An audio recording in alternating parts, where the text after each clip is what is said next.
aussi avec le sujet sur les transports, mais vous avez parlé des salariés, des hôpitaux. Grégory Corne, souvent, avec la politique autour du Ségur, on leur a proposé des augmentations de pouvoir d'argent, de salaire. Le pouvoir d'achat, les salaires, c'est aujourd'hui un thème qui nous concerne tous au quotidien. J'imagine que comme moi, vous vous déplacez en voiture, que durant cette campagne, vous avez beaucoup roulé dans notre Pyrénées. On parlera de transport tout à l'heure, mais l'essence qui augmente et qui est à 2 € pour tous aujourd'hui. Les fruits, les légumes, la viande, le poisson qui augmentent aussi. Comment on fait pour permettre aux gens de ne pas se paupériser? On n'est pas dans un département très riche, les Hautes-Pyrénées. On est sur une population qui doit être dans la moyenne des Français. Est-ce qu'il faut augmenter les salaires, comme le propose la France Insoumise, à 1 500 €, si je ne dis pas de... Pour le SMIC, oui. Pour le SMIC. Est-ce qu'il faut continuer à donner des chèques régulièrement aux Français? Est-ce qu'il faut des baisses, comme c'est le cas pour l'instant pour l'essence, même si ça ne se voit plus? Benoît Mornay, une politique idéale? Oui, alors sur les bas salaires, effectivement, le SMIC est à 1 300 € et avec la prime pour l'emploi qui est prise d'activité qui est versée à 5 millions de personnes, on est déjà finalement au-delà des 1 500. Mais pour autant, il y a un sujet aujourd'hui de pouvoir d'achat qui est majeur et qui est amplifié dans le contexte de sortie de crise avec la hausse des prix, la hausse des matières premières, et qui s'est encore aggravé évidemment avec le contexte international.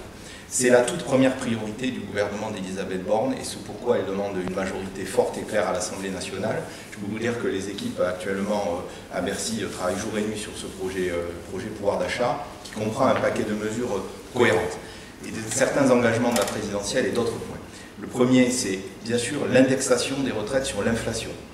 C'est le minimum vieillesse à 1 100 € par mois. 40% de nos retraités ont moins de 1 000 € par mois. Donc c'est une nécessité, beaucoup de ceux que je crois sur les marchés n'y croient pas à l'attente de le voir au mois de juillet. Ensuite, il y a le chèque alimentaire de 60 € pour les circuits courts, je pense qu'on va revenir sur ces sujets. La prime, dite prime Macron, sans charge ni impôt, qui permet immédiatement d'augmenter le pouvoir d'achat. Elle va être triplée, jusqu'à 6 000 €. Quand les entreprises peuvent la verser? Oui, bien sûr. Mais c'est toujours le cas. Les salaires sont versés par les entreprises, ne sont pas versés de toute façon par l'État. La redevance télé, qui devait être supprimée en 2023, va être supprimée dès cette année. C'est 138 € par an. Voilà, donc ça c'est un paquet, on va dire, de mesures d'urgence. Et à l'automne a été annoncé aussi un chèque inflation de 150 € supplémentaire pour 5 millions de familles. Donc c'est vraiment le top 1 de priorité. Et ce pourquoi il est nécessaire d'avoir une majorité au Parlement. Jean Cramp, alors a priori vous ne serez pas dans une majorité, sauf si vous ralliez un ou l'autre des camps en cas de victoire, mais comment vous, si vous étiez dans une majorité, vous essayeriez de changer un petit peu les choses et d'augmenter le pouvoir d'achat des Français et des Ligourdans? Alors je ne serai pas dans la majorité, mais ça n'empêchera pas par contre de faire des propositions, et notamment des propositions différentes de celles que je viens d'entendre, parce que comme le disait M. Mournet, ce sont des solutions d'urgence, et je pense que c'est plutôt vers des solutions structurelles qu'il faut aller. Et effectivement, ceux qui payent les salaires, ce sont les entreprises. Et bon, en tant que chef d'entreprise, c'est vrai que je connais un petit peu le sujet, et je pense que plus qu'une revalorisation du SMIC à 1 500 €, effectivement, qui est indispensable, je pense qu'il faut aller plus loin que ça, et surtout revaloriser les salaires dans leur globalité, et surtout passer un contrat de confiance avec les entreprises qui développent, qui créent de l'emploi. Je ne parle pas là des entreprises qui sont cotées au CAC 40 et qui rémunèrent des actionnaires. Je parle des entreprises et des TPE, des PME qui sont en dessous d'un chiffre d'affaires qu'on peut estimer à 7-8 millions d'euros annuels. Ces entreprises-là, elles créent de l'emploi local.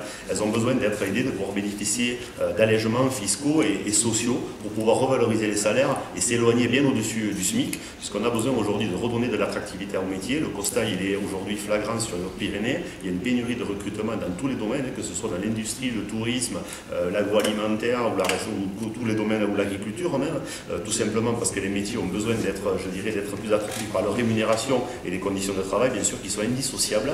Il faut donc que les entreprises soient mises dans un climat de confiance, qu'on les considère à leur juste titre. Les entreprises qui savent très bien que leur plus grande richesse, ce sont les femmes et les hommes qui les composent, et que demain, les entreprises sans personne, nous ne sommes rien.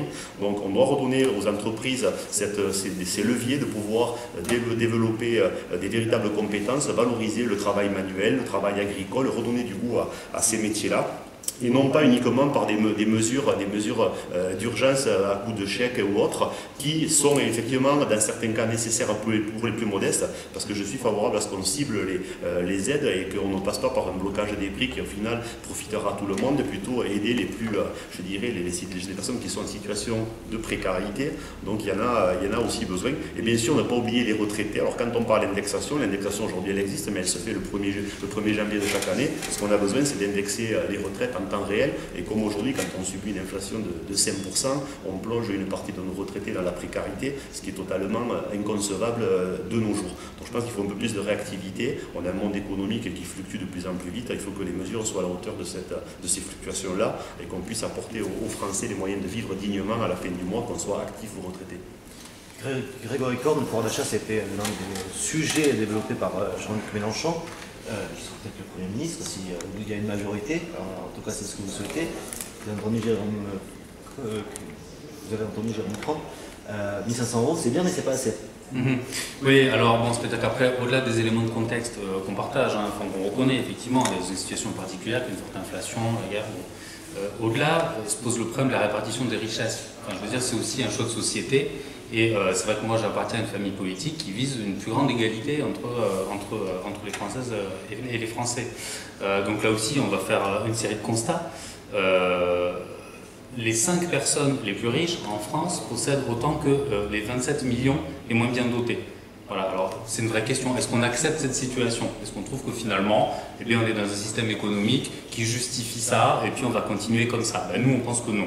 En France, il y a 10 millions de pauvres, c'est-à-dire 10 millions de personnes qui vivent en dessous du seuil de pauvreté. 10% des Français ont fait appel à l'aide alimentaire en 2020. 10%.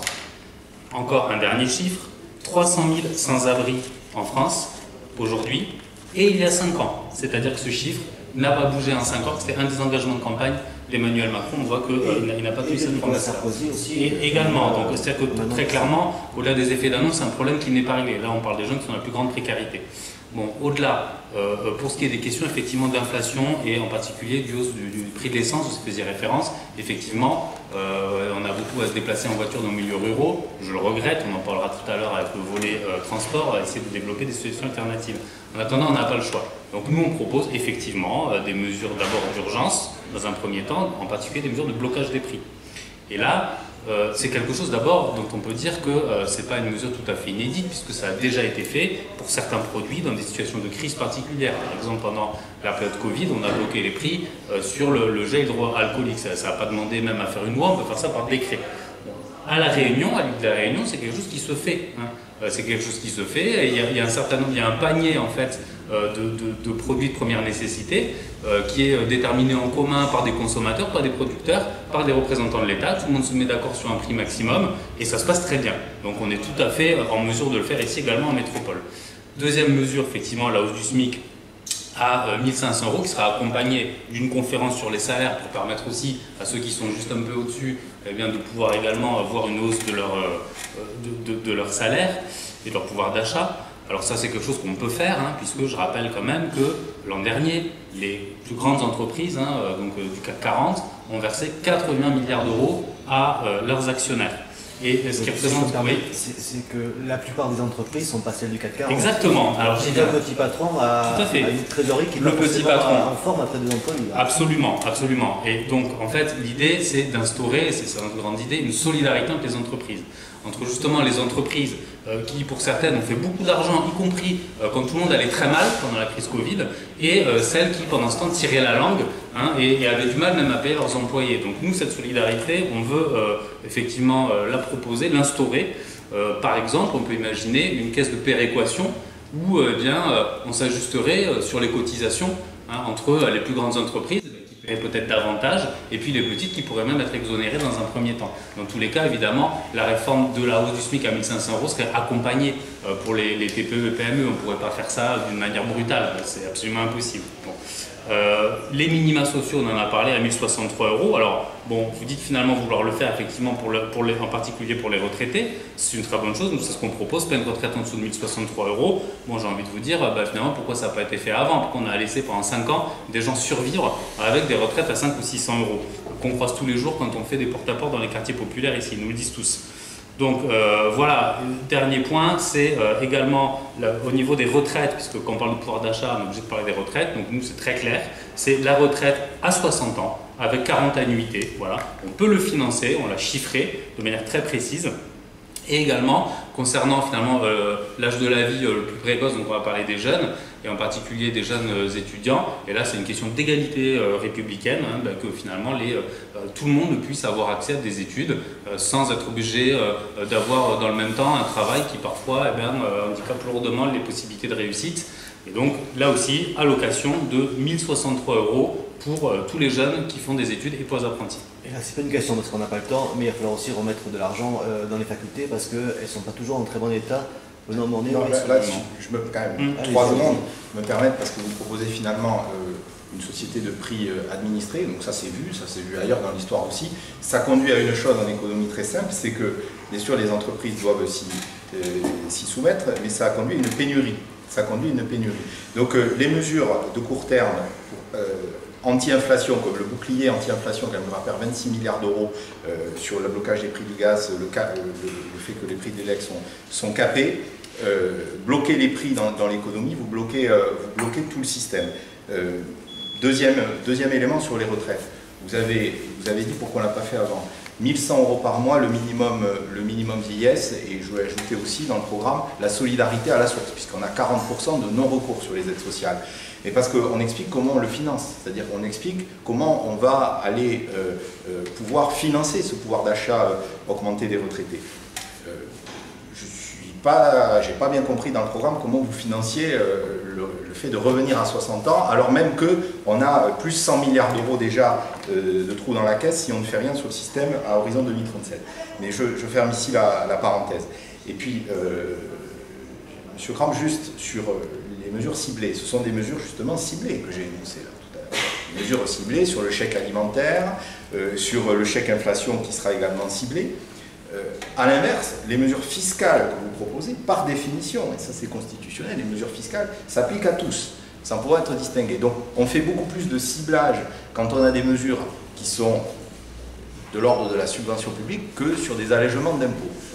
Et pardon, mais la prime Macron dite sans impôts et sans cotisation sociale, c'est un levier durable pour les entreprises pour augmenter le pouvoir d'achat. Voilà.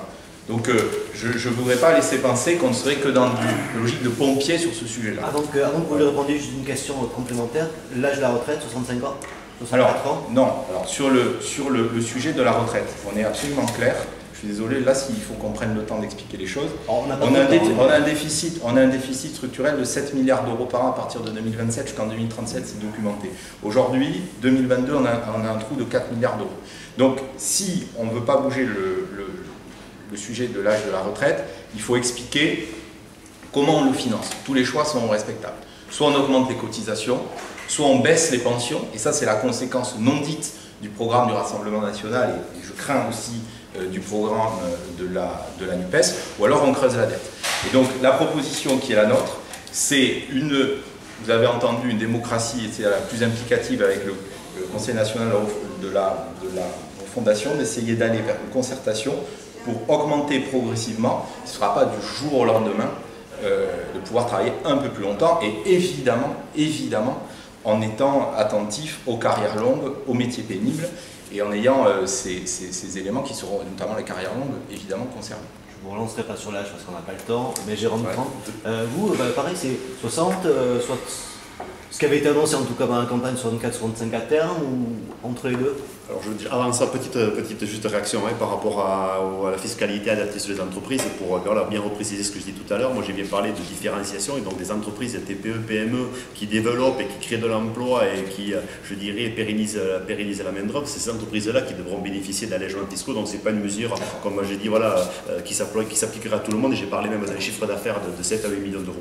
Alors sur les retraites, moi tout simplement faire preuve de pragmatisme. On a aujourd'hui un système de retraite qui fixe un âge de départ légal à 62 ans, qui à mon avis est un âge qui est moyen, qui correspond aujourd'hui à ce qu'on attend de notre système de retraite.